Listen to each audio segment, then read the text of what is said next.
मेरे 90% ब्राह्मण बंधु और समस्त देश के देशभक्त भाइयों और बहनों, युवा बालक बालिकाओं, आज हमारा 26 जनवरी का गणतंत्र दिवस पूरा अच्छे हर्षोल्लास से मनाया गया। साथ में एक महत्वपूर्ण बसंत पंचमी की पूजा अर्चना भी लोगों ने की और संयोग से आज लगभग लोगों ने पीला भोजन के रूप में प्रसाद या खाने में प्रयोग किया और आज लगभग लोगों ने पीले कपड़े धारण किए।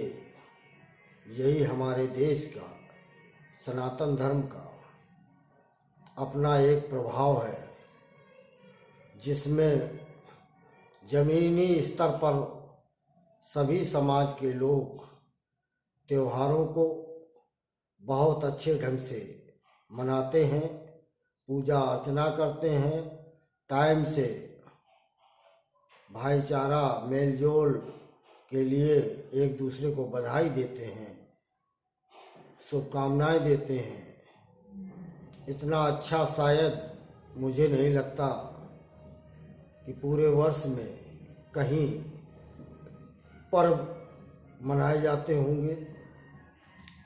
जो हमारे भारत देश के सनातन धर्म ने अपनी एक व्यवस्था दी है, वो व्यवस्था में हर महीने कोई न कोई पर्व और त्यौहार के रूप में होता है, जो सभी लोगों के लिए एक उल्लास पैदा करते हुए आता है। उस उल्लास में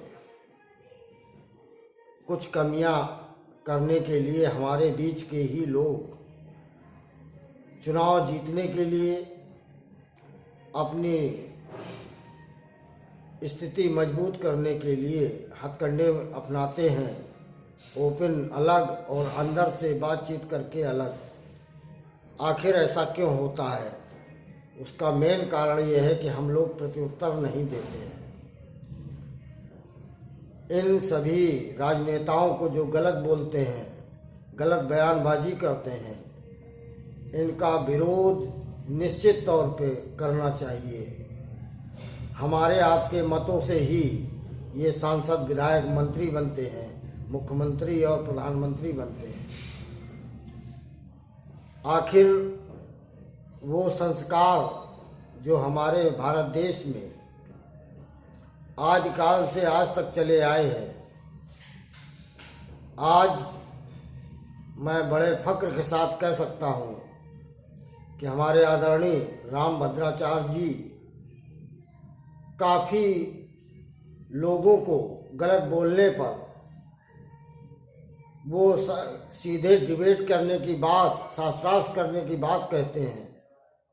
कम से कम हमारे आपके बीच में ऐसा कोई आदरणीय महानुभाव है, क्योंकि ये आदर सभी लोगों के पास है। आप देखेंगे गांव और शहरों में लोग सीताराम, राम राम, राधे राधे, राधे श्याम आदि नामों से भगवान का नाम लेते हुए नमस्कार करते हैं। ये हमारे सभी समाज के लोग, उनमें कहीं कटुता नहीं, क्योंकि हमारे यहाँ भगवान को सभी मानते हैं, देवी देवताओं को मानते हैं। यही हमारे सनातन धर्म की खूबसूरती है। कुछ लोगों के द्वारा ऐसे बीज बोए जाते हैं और जो बीज बोते हैं, चाहे यूट्यूब के माध्यम से, चाहे राजनीति के क्षेत्र में या इंटरनेट मीडिया के द्वारा कुछ कार्यक्रम करते हैं। जैसे मैं 90% ब्राह्मणों की बात हमेशा से करता रहा हूँ, करता रहूँगा, लेकिन अन्य समाज की किसी भी व्यक्ति के खिलाफ मैं नहीं बोलता हूँ। हाँ, बोलता ज़रूर हूँ उस व्यक्ति के खिलाफ जो समाज में जयचंद का काम करता है, मतलब तोड़ फोड़ करना। आप में अगर क्षमता है, लोगों के बीच में जाएं और अपनी पकड़ बनाएं, उसके आधार पे लोग निर्दलीय चुनाव जीत जाते हैं। आप तो किसी न किसी पार्टी में बदल बदल के विधानसभा और लोकसभा पहुंचने का काम करते हो। हमारे भाई और बहन, युवा, बालक बालिकाएं आपके भ्रमजाल को नहीं समझ पाते, जबकि दल बदलुओं को तिरस्कार करना चाहिए, क्योंकि उनके पास अर्थ भी है। क्योंकि अर्थ उन्होंने, अगर सही ढंग से पूछा जाए तो कोई नार्को टेस्ट अपना नहीं कराएगा कि मेरे पास धन जो भी है वो सब मैंने खुद के परिश्रम से कमाया है।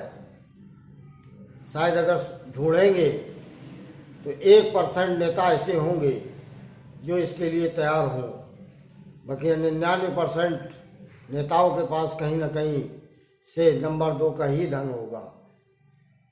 आखिर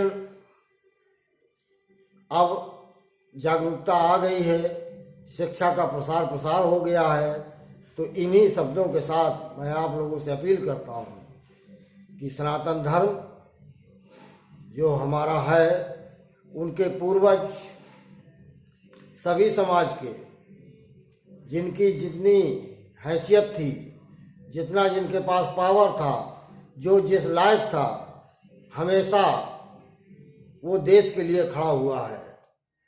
आप लोग भी इसके लिए तैयार हों, और ख़ास तौर से युवा पीढ़ी से मैं कहूँगा कि आप लोग इन गलतियों को उजागर ज़रूर करें, ऐसा मेरी आपसे अपील है।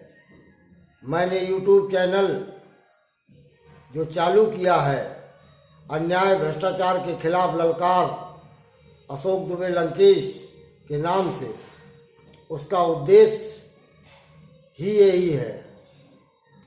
मैं बड़े फक्र के साथ कह सकता हूँ कि मैंने अभी तक नंबर 2 से 1 रुपया नहीं कमाया है, जबकि कई सांसद, कई कैबिनेट मंत्री और कई राजनीतिक दलों के पदाधिकारी एज ए मित्र रूप में मेरे से वार्ता होती है, और मेरे साथ वार्ता में बराबर की बात होती है।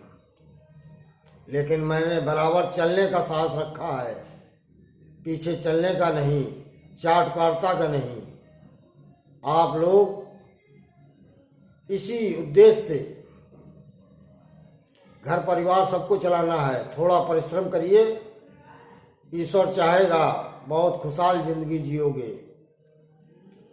ये नहीं कि आप गलत रास्ता अपनाएं। अच्छे रास्ते के द्वारा, अच्छे संस्कार के द्वारा, भाईचारा के द्वारा आप लोग खुद प्रगति करें। जब आप लोगों की प्रगति होगी तो देश की तरक्की अपने आप हो जाएगी। धन्यवाद। संपूर्ण ब्राह्मण जय परशुराम जय रावण। राष्ट्रीय संयोजक अध्यक्ष अशोक दुबे, जालौन, बुंदेलखंड, कानपुर, यूपी, भारत देश। जय लंकेश।